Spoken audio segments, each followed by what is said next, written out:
በዛሬው ዕለት እንግዲህ ሄርሜላ ታስራለች። የታሰረችበትን ምክንያት በዚህ ቪዲዮ ላይ መነግራችሁ ይሆናል። እንግዲህ የታሰረችበት ምክንያት አብርሽን ይዛው ልትሄድ ስትል ነው የታሰረችው ማለት ነው።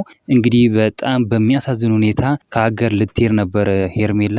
እንግዲህ አብርሽን ሰርቃው ይዛው ልትሄድ ስትል ነው ሩታ የደረሰችባት ማለት ነው። እንግዲህ ሰውን አፍና ለመሄድ አስባለች በማለት አብርሽን እንግዲህ አፍናው ልትሄድ ነበር አግተው ማለት ነው። እሱ ሳይፈልግ ያው ራሱን ስቶ ነበር። እሱ ራሱን አስተው በግድ ይዛው ልትሄድ ነበር ወደ ውጭ ሀገር ማለት ነው። እንግዲህ ሩታም ደረሰችባትና ፖሊሶችን ጠርታ እንግዲህ አስይዛታለች ማለት ነው። በጣም ደስ የሚል ነገር እውነት ለመናገር ከሆነ እንኳን ያሳዘቻት እዛ አብርሽን ይወስደው የሆነ ነገር ልታደርገው ነበር። እሱ እዚህ ፌንት አስጭራው ነው ይዛው ልትሄድ ያሰበችው ነበር። እንግዲህ በጣም በሚያሳዝን ሁኔታ ይሄንን ድርጊት አድርጋለች ሄርሜላ ማለት ነው። እንግዲህ ሩትዬም ቶሎ ብላ ለፖሊሶች ደውላ ወደ እስር ቤት አስወስዳታለች ማለት ነው ሄርሜላ እንደዚህ አይነት ነገር በማድረጓ በጣም እውነት ለመናገር ይደብራል። እንደዚህ አይደረግም። በቃ እሱ አልፈልግም አለ።